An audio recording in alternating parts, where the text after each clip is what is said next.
In the name of the Father, and the Son, and the Holy Spirit, one God, amen.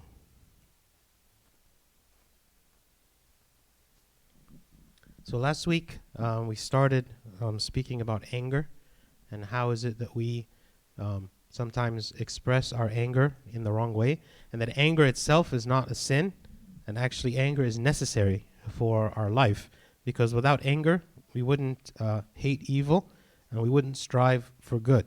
So we should be hating sin. We should be hating injustice. We should be feeling angry toward, people that are suffering. And if there's something we can do to help, we help, right? This is motivated by a feeling of anger, okay? But the way that we express our anger is really the difference between whether it's, this righteous anger or this selfish anger.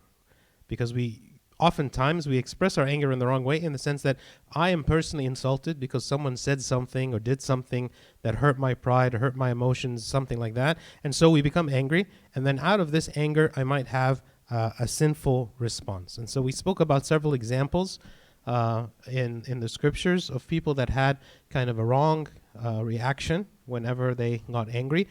King Herod that wants to kill all the children that are 2 years old and younger.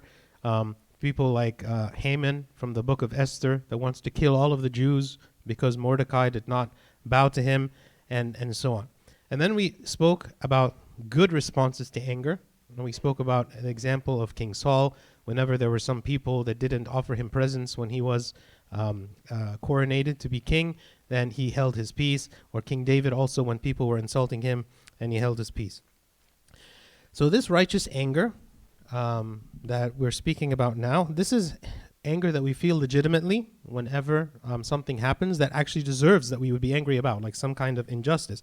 And we said about God himself in Psalm 7:11, it says, God is a just judge, and God is angry with the wicked every day. And we said, how is it that we can understand this anger of God? Is this the way that we see God, as God is angry, or do we see God as always merciful and kind and loving and forgiving and so on? And actually he is both.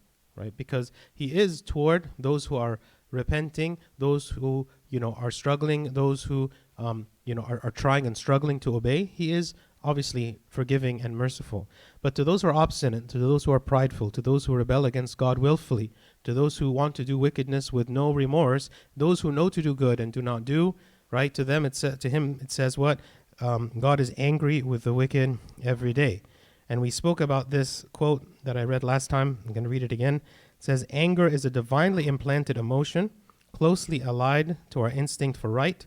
It is designed to be used for constructive spiritual purposes. The person who cannot feel angry at an evil person, at evil, is a person who lacks enthusiasm for good.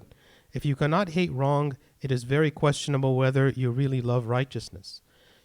We should be offended not when we personally are insulted. We should be offended when God is insulted, right? This is the righteous anger. So if we compare these two things, if we hear someone blaspheming the name of God, what is our reaction? Versus we hear somebody cursing us, what is our reaction? And I think if we're honest with ourselves, our anger and our response to when we ourselves are personally insulted is much more severe, is much more animated, is much more passionate, is much more zealous than when we hear the name of God being blasphemed. Right? If somebody cuts us off in traffic and we become very angry, and maybe like sometimes I've seen people screaming in their car, like by just watching their mouth move, and you can tell that someone is extremely angry because they were cut off in traffic. Okay, but do we feel that way when the name of God is blasphemed? Do we feel that way when society is disobeying God's commandments? Do we feel that way? Do we have that same anger that we have toward ourselves? And this is the trick of the devil, as he took something that was good, which is anger, is good. God created it. He took this anger that was good and he warped it. And he made it directed not toward evil, but he made it directed toward each other. Right? We are the body of Christ. Right? We should not be directing this kind of anger in that way, in that, abusive way toward each other. That's not what anger was designed for. Anger was designed to direct it toward evil, not to be directed toward those we love. Right? Now, that doesn't mean that we don't get angry at each other because we do things to bother each other, right? So it's not about the anger itself. It's not the dislike of the actions of another person. That obviously is not wrong. It's how do I respond? How do I respond when that happens? What is the way that I express myself when that happens? So we're going to speak in a few examples today about this righteous anger. Saint Isaiah the Solitary, he says this. He says, "There is among the passions an anger of the intellect, and the anger is in accordance with nature. Without anger, a man cannot attain purity. He has to feel angry with all that is sown in him by the enemy." Meaning what? We are angry at the devil because of the evil that he wants to sow in us. We are angry toward him because he tempts us with sin. This should be the way that our anger is directed. Again, not directed toward one another, should be directed toward the devil. Okay? So what are some examples of this righteous anger? So Nehemiah is a very good example of this righteous anger. When Nehemiah returned to Israel to rebuild the walls of Jerusalem, he found that there were some people that were actually selling their sons and daughters into slavery in order to get enough money to pay their taxes. Now this is among Israelites now, right? So remember, the Israelites were gone to exile, okay?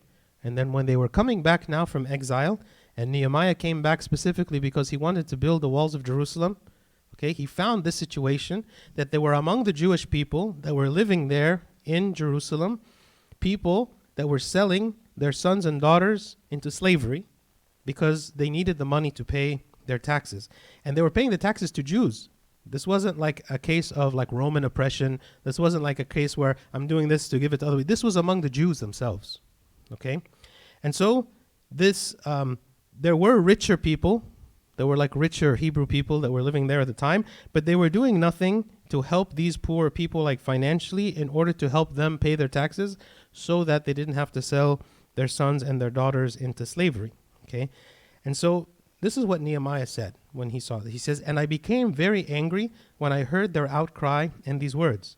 After serious thought, I rebuked the nobles and the rulers and said to them, each of you is exacting usury from his brother. So I called a great assembly against them." What is usury?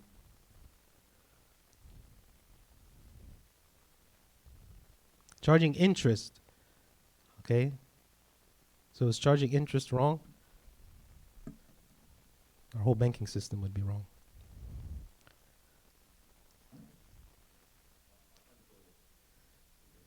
Significant interest and at the personal level, right? It's like at a personal level, I'm letting you borrow money and then I'm saying, hey, but you got to pay me back with 10% or 20% or whatever, okay? So here, Nehemiah is condemning this practice that even these rich people, even though they had the money to loan to these poor people so they didn't have to sell their sons and daughters into slavery, either they wouldn't help, or if they did help, they charged a lot of this exorbitant interest at a personal level so that they would profit and make money for this. So Nehemiah was extremely furious at this happening, okay?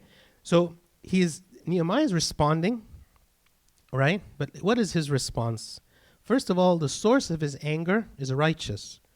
He's not getting angry because he was personally insulted. No, he's getting angry because these people were having to sell their sons and daughters into slavery, and there were other people that could help and did nothing, okay? So that's the first thing, is the source of his anger was just. Also, the anger drove him to take a wise and good action, right? We don't say, and Nehemiah was like very angry, so he went on a rampage and he started to beat everybody up. We don't say Nehemiah was very angry, so he started to curse everyone. Nehemiah was angry, so he was pouting and he decided that he's going to leave and go back to Persia. We don't see any of that. We see Nehemiah was angry, so he did what? He took a positive action, something that's going to correct the problem, that he has the authority to do this, right? As the governor, he's taking a positive action. Okay, this is righteous anger.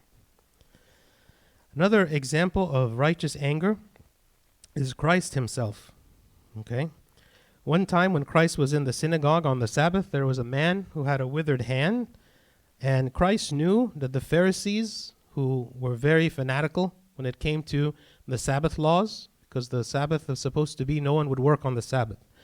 So the Pharisees always accused Christ whenever he would perform miracles on the Sabbath. They accused him saying, you're breaking the Sabbath, okay, because he was doing miracles. So Christ was there on the Sabbath day in the synagogue, and there was this man with this withered hand. And it says what? After Christ did the miracle, Christ healed the man.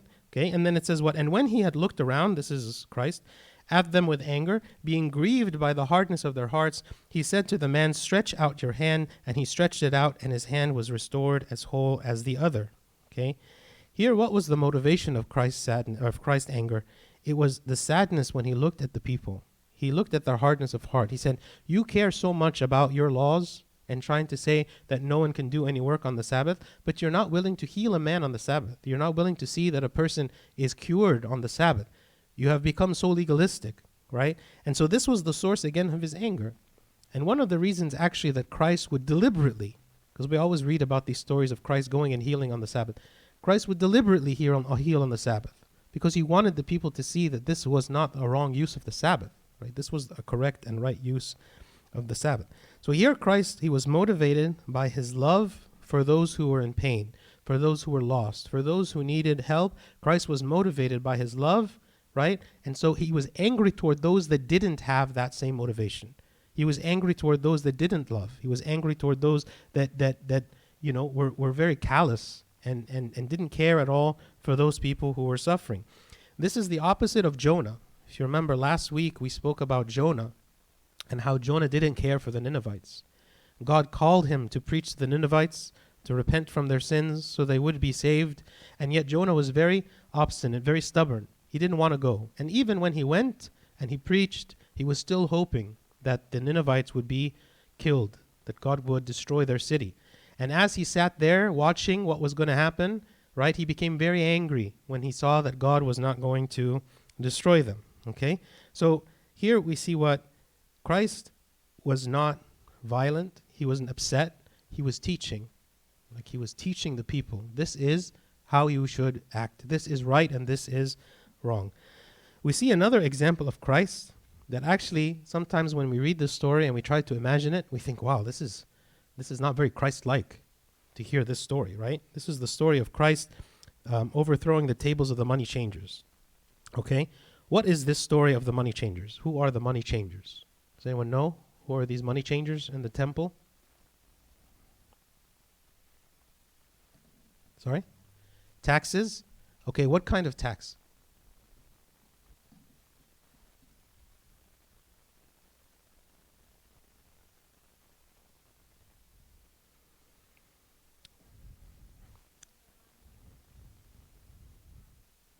Yes, so where would when people would come to let's say for the Passover, right? The Passover was once a year, and everybody, all the Jews, had to sacrifice for the Passover. Wherever you lived in the world, people would come to Jerusalem so they could offer a sacrifice at the Passover. So it was big business, right? Where are they going to get the animals that they are going to sacrifice? So people would come to the temple, okay? And they would buy the animals from the temple. Is there anything wrong with that so far? No. But what would happen if any of you have maybe have kids that you've taken to an arcade before or to one of these like Chuck E. Cheese places, right? What do? You go there and you get one of those machines and you put your money in and out comes what?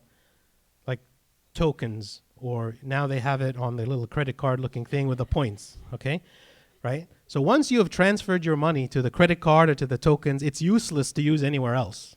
And they can charge you whatever they're going to charge you as a premium, and that money is now theirs, right? And they can charge you a very high price. So this is what exactly these people were doing. So these Pharisees, they were exploiting the idea that people have to come and offer a sacrifice on the Passover, so they would sell these animals. But what currency did they use? They used the temple money, okay? The temple money. It wasn't the regular money. It was the temple money. And there was an exchange rate that you had to pay in order to get temple money from the regular money, okay? And they would charge a very exorbitant exchange rate, okay? So people would bring their money and they would want to buy these animals. They have to first convert the money to temple money, and then they would use the temple money, right, to buy the animal, okay? And so this was a big business, right? And so when Christ came into the temple and he saw all of this happening, he was furious, right? He was furious because this is not what the temple is for. The temple here, I'm trying to facilitate and help the people to bring a sacrifice so they could offer it to God. And if anything, we need to make it easy for people to do this, right? Not difficult, not trying to make it so expensive that people can't even do it. So it says what? Then Jesus went into the temple of God and drove out all those who bought and sold in the temple and overturned the tables of the money changers and the seats of those who sold doves. So we could see that this, for us, maybe if this story wasn't even in the Bible, and you would ask would Christ ever do this? Maybe a lot of people would say, no, he wouldn't do that. Like, he would never be to the point where he's coming in and overthrowing tables and like doing so. Like, it seems like very violent action, right? But this is how much God hates this, right? When Christ was doing this, he wasn't doing it out of an emotional rage, kind of like when we see people doing something like this, and out of an out-of-control anger that's just expressing itself through destruction. That's not what Christ was doing, okay? He was telling the people, this is the house of God, and you have made it what? You have made it a den of thieves, right? You have made it a house of commerce. You have made it a place where not people are coming to offer sacrifice to God. You have made it a place of corruption, okay? And so he was very angry toward that. Like the verse we said that says what? The God is angry with the wicked every day, right? He has wrath toward them every day. So this is what, again, righteous anger. Christ was not doing this for selfish reasons. He was doing this for the salvation of the people. He wasn't even doing this because he himself wanted to be worshipped, right? He was doing this because he wanted the people to come to him. He wanted the people to have salvation. So there was no selfish motive in this at all. Another example of this is St. Paul. St. Paul, on his missionary journeys, he would go to a lot of places, and everybody received him a different way. So there was this one place where he went, okay, and he healed this man, okay, in Lystra, okay. He healed this man, this crippled man who was in Lystra. And the people there began to worship him. They thought that he was God.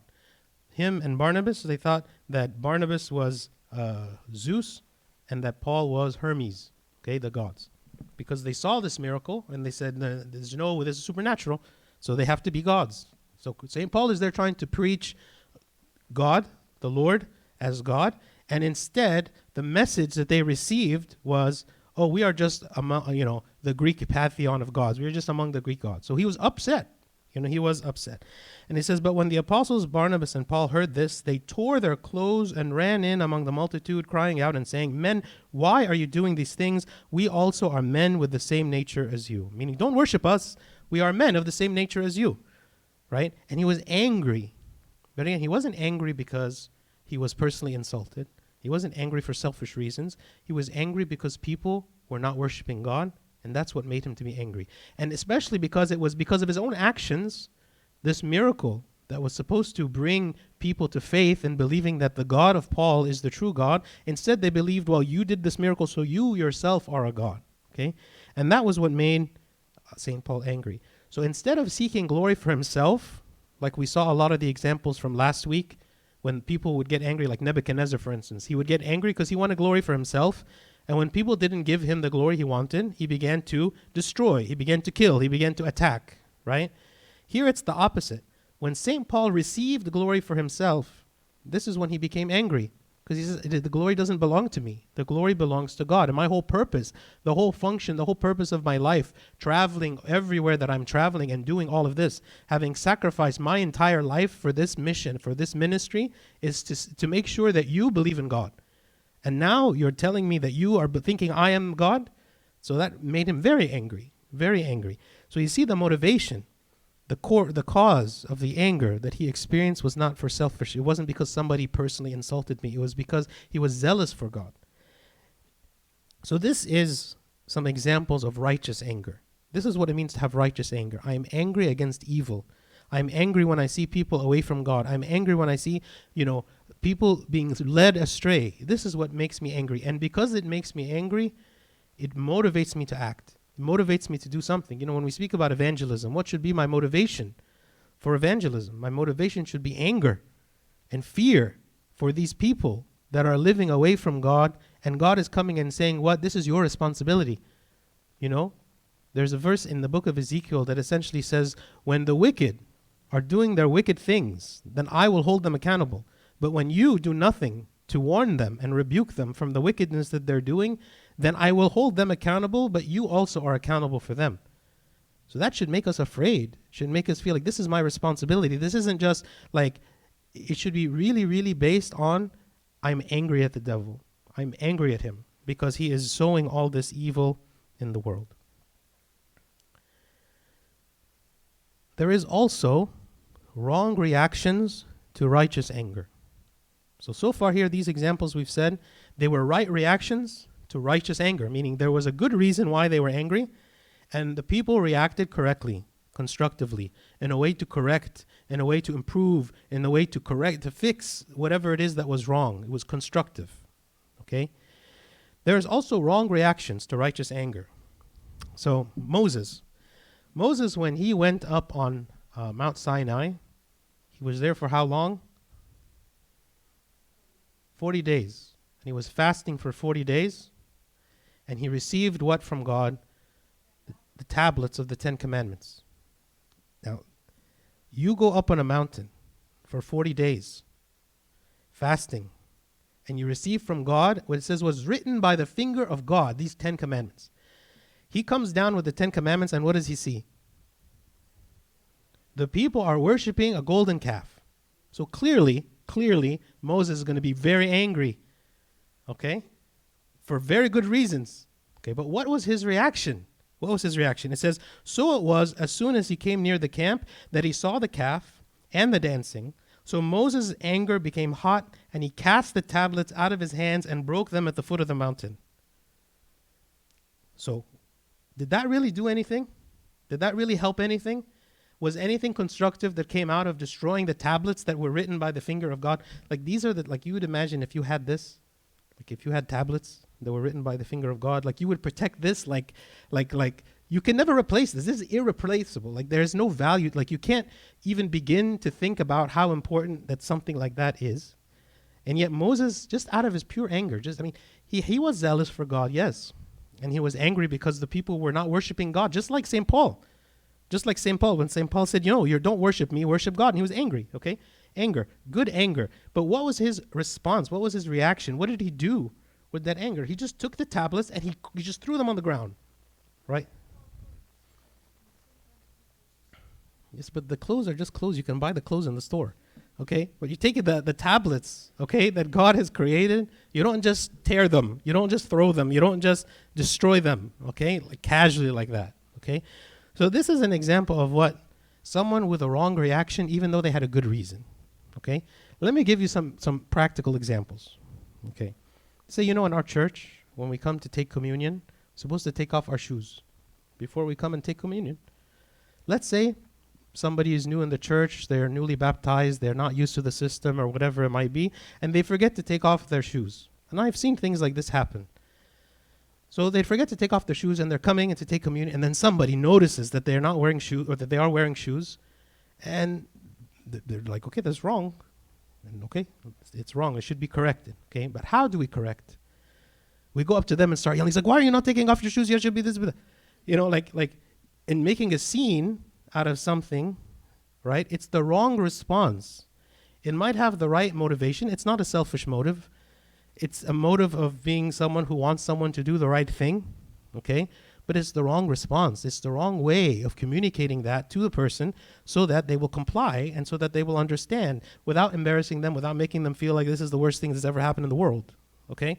So there are many things in the church, there are many things in our faith where there is right and there is wrong, okay? And we want to teach people the right, but we have to teach the people in the right with understanding that maybe the reason they're doing wrong is not because they hate God or because they're rebelling or they're purposely doing something they shouldn't be doing, is because they don't know, right? So we inform them, we educate them, we teach them, right? And that's why it's very important in the church to have like education programs and things to teach people, right? What is right? Not assuming that everybody knows what's right, and then when they don't do it, we jump on them like this is horrible. What you're doing is horrible, okay? So this is the example, wrong reactions to righteous anger. Someone might sincerely be wanting to do right, but we can correct them in a good and in a good way when they are wrong.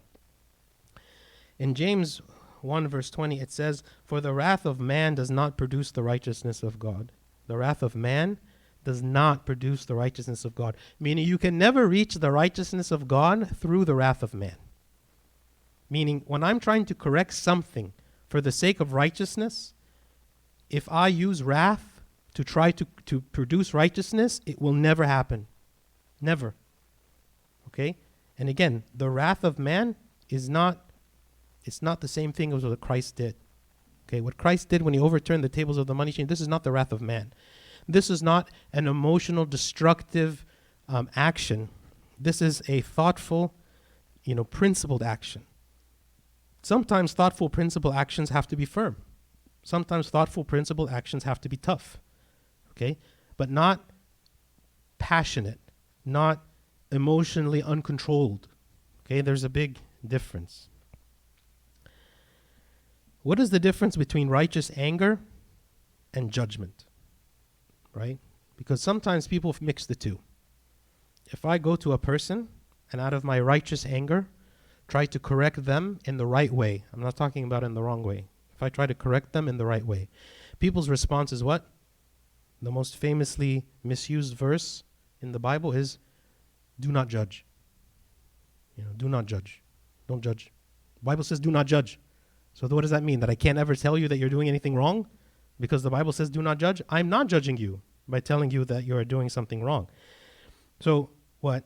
It's the idea that I am teaching you, that I'm rebuking, that I'm saying, correcting and saying the right thing, that in itself, by itself, is not judgment. What is judgment? Judgment is when I think that I'm better than you as a result of that, right? I might be falling into a sin, okay? And I struggle with that sin, But I'm coming to tell you that when you do that same sin, that this is wrong. Can I do that? Like, is it possible? Like, actually, people like put in positions like bishops and priests and Sunday school servants and all of us, we are constantly telling people what is right all the time. Does that mean that we have mastered all those things? Does that mean that we never fall into any of those things? Does that mean that we are perfect? And out of our perfection, we are telling everybody else who is not perfect what they should do? No. So how is it that I can tell someone the truth without judging them? I'm telling you what to do. I'm telling you what is right, but I'm not condemning you for doing what is wrong. I'm not judging you for doing what is wrong. I'm offering you a path to life. I'm telling you this is the path. Somebody once said, evangelism is one homeless person telling another homeless person where to find food, right? It's like, I'm not different than you. I'm not better than you. The only difference between me and you is I know where to find food. That's it. Like, I am still a sinner like you. I still fall into everything like you. But I'm telling you, come with me to this place, and in this place we will have life. We will have sustenance. We will have nourishment. We will have, forgiveness. We will have everything that we need. Come with me. Not I am higher and better than you, and I'm talking down to you, and I'm saying, no, you are a sinner, and you must repent, and you must do this. That's a different way of approaching it. That's the difference between judgment and righteous anger, right? Counting other people's sins does not make you a saint, okay? We have to have the right mentality when we preach, when we teach, when we rebuke, when we correct, when we tell people the truth, right? One, we can't compromise the truth. We can't say, you know what, well, because I'm a sinner too, and because I don't want to judge people, I'm not going to even tell them the truth. No, that's wrong. God will condemn us if we don't tell the truth. But at the same time, as we tell the truth, I'm telling you the truth not because I'm better than you and not because I've mastered the truth, but because this is what God has told me to say. This is what God is teaching us. This is the truth of God, of reality, right? And so I'm offering it to you with love, right, not with judgment. So what did we speak about so far? We spoke about sinful responses to anger. We spoke about that last time, okay? We spoke about good responses to anger, and we spoke about righteous anger, okay? And while we hope and wish that our anger is primarily the good responses and the righteous anger, I think we'll find oftentimes it's not. Like, oftentimes the type of anger we feel is not the righteous anger type. It's a different kind of anger. It's an anger that's more personal to me. And a lot of times that personal anger, I react to it in the wrong way, in a bad way, not in the way that I should. And that a lot of times the anger, the way that I express it, actually becomes the problem, Like, sometimes, let's say I have an issue with you. I have an issue with something you said or something that you did, something that really bothered me. So let's say it's your fault, really. It's your fault. and I'm going to you and I'm saying, hey, you did this wrong. Okay, but I'm trying to convince this person that doesn't believe that they did anything wrong, doesn't believe that they said anything wrong, believes that everything that they did was right, and I'm doing it out of anger and yelling and shouting and furiousness. What is the outcome of this going to be? This person that at the beginning didn't believe they did anything wrong, now they're accusing me of being the one that's wrong, because not only am I accusing them and they don't agree with it, but now also I'm being abusive, right? So being angry toward another person and abusive and yelling and having all these wrong responses to anger is so damaging to our relationship. So damaging. Because not only am I not correcting the original problem, which is going to stay, it's going to remain because it's not addressed, but I'm creating another problem. And the person who is being angry is going to be frustrated. Because how did this all start? This all started because you did something. And now I am the one that's being accused. Both of them are wrong. But maybe the person who got angry is so flamboyantly, outrageously responding to where we forget completely what the original problem was, and we're focusing only on the anger part, and so none of the problems get resolved. So God willing, next time we will talk about how do we deal with the sinful kind of anger. Yeah.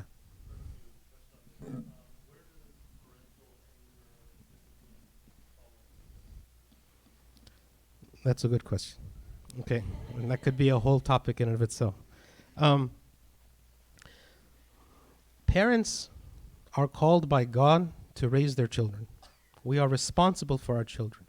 We are responsible to take a child that knows nothing about the world, teach them everything about the world, and teach them how to behave, teach them what to say, what not to say, teach them everything, which is a huge responsibility to us as parents, to those who are parents, to do this. So obviously, as we are in this process of teaching them, they're going to make a lot of mistakes, so many mistakes. And it's not like they're going to make a mistake and the very first time we tell them, hey, don't do this, then all of a sudden like, okay, mom and dad, I won't do this again, right? That's not happening. So as parents, it's easy for us to lose our temper and to lose our patience at our kids because they are constantly not doing what it is that we've told them to do so many times, and it starts to agitate. But one important principle for us to understand as parents is that we should never discipline our children out of anger. Never. Because when I discipline my children out of anger, essentially what I'm saying is, I'm wanting you to be my servant. I'm wanting you to obey me because of me. I'm wanting you to conform to my system. And when you don't conform to my system, I get frustrated and angry. Okay? Instead, what we are doing is we're trying to raise people in the fear of God. Okay? And when I come to discipline you, I should be disciplining you without being angry at you. Right? The discipline that we give to our kids when we are not angry, when we are completely in control, is so much more effective than the discipline that we give when we're raging mad. Because when we're raging mad, first of all, our kids get scared of us because we are yelling, we are maybe animated in the way that we are responding. They're scared. So maybe they listen and maybe they obey, and that's deceptive because they're really not obeying. They're just afraid, right? You know, if you take a little child and we get to the point where yelling and screaming and shouting down at them, we are much more powerful than them. We are much larger than them. And so they might cower and obey us simply because they're afraid, but it doesn't mean that they're convinced. It doesn't mean, and in that moment, they don't see love coming from us. They see, they see anger. They're just afraid. So it might look to the parent in that moment that we are being successful, that we got our kids to do what it is that we want. But we have to take a step back and think, well, is that really the goal? Is the goal that I'm just trying to get my kids to do what it is that I want in the moment? That's not the goal. The goal is I'm trying to raise godly children, right? Take a step back and say, what is the overall goal? I'm trying to raise godly children. I'm trying to raise children that can make good choices on their own, not children that are going to do the right thing simply because they were pressured or simply because they were intimidated to do it. So that's one. Two, when we give consequences, when we are angry to our children, usually the consequences are outrageous. They're like way over the top because we're very angry in that moment. And we threaten our kids, saying, you know what, if you don't do this, we're never going to have a birthday party for you again. If you don't do this, you're never going to go out of the house again. You're going to be in your room for 5 days. and you're never going to get them out of your room. Like stuff like this, because the kids don't, like they get scared. I don't want that to happen. So maybe they're going to listen, okay? But that's over the top. And actually, when that happens, and they end up not listening still, and they find that we don't actually follow through with such a crazy consequence, then they begin to see, you know what? We're not really consistent. We're not really going to do what it is that we say. And so it's very easy for them to just not take us seriously anymore, right? So the best kind of consequence, the best way that we raise our children is to say, you know what? My role is to teach you what is right for the love of God, out of the fear of God, because I want you to be a godly person, not because I get personally offended when you don't do what I say. Because that's sometimes what happens. We get personally offended that you didn't do what I say, and I want to control you, and you're refusing to be controlled, and so I'm angry at you. That's the wrong motivation for parenting, right? So it shouldn't be about us. It shouldn't be about us.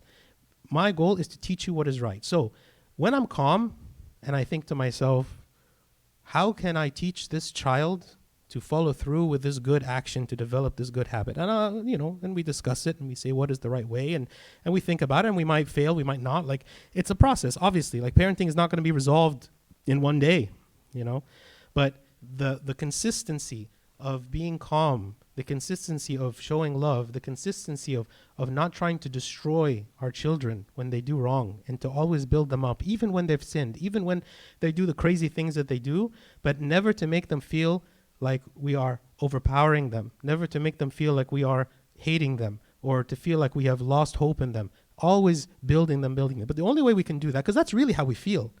It is really, as parents, we love our children. This is really what's inside. But in the moments of anger, all that gets clouded. All that gets kind of lost inside of, how we feel in the moment. So by calming down, the natural parental instincts, the natural love that God created in us for our children becomes more apparent. And then we will, in calmness, be able to decide what's the right approach for my children, because we know our children better than anyone, and every child is different. What is the right thing for my child? What is the right way that he or she can learn based on what I know about their personality and so on? Like, we can't think that way or know that in the moment of anger. So we should not try to discipline our children when we're angry.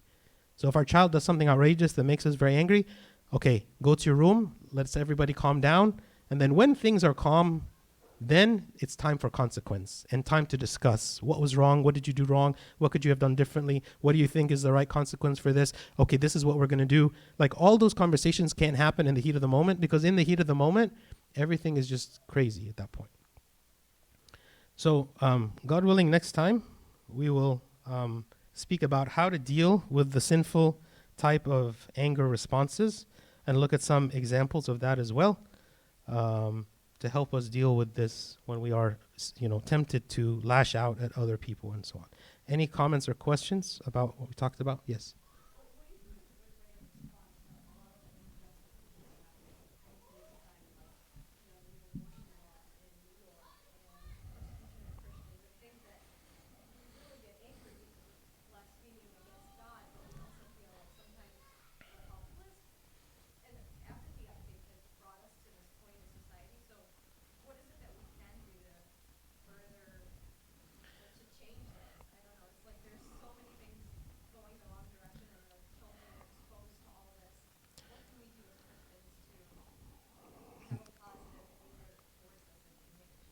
That's a very good question. And, there's a group of Christians that they talk about something called the Benedict option.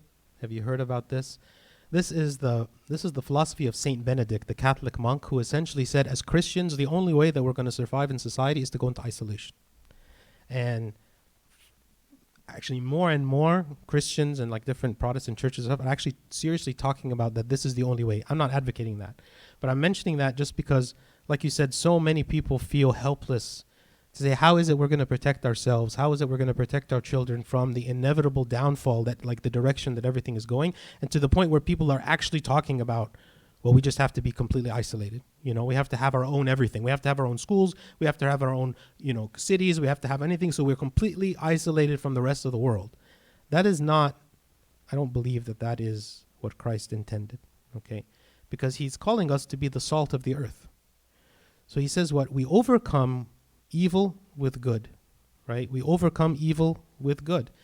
So I would say the first start is we have to give our kids a very strong foundation of faith in the church, right? Because the church should be the safe place where our children come and get taught the truth and experience love and experience God in the church.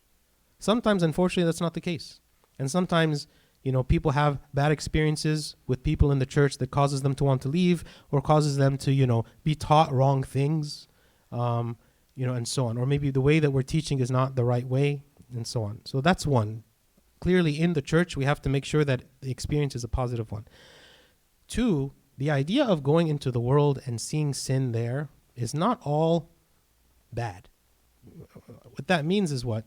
Our children have to choose good given the option of bad, right? Like if all we're doing is isolating our kids from every wrong choice, then are they really believers? Are they really do they really accept this? Or is it just that they've never been offered anything else? Like Adam and Eve in the garden, even from the very beginning, God offered them the option to sin. It was available to them.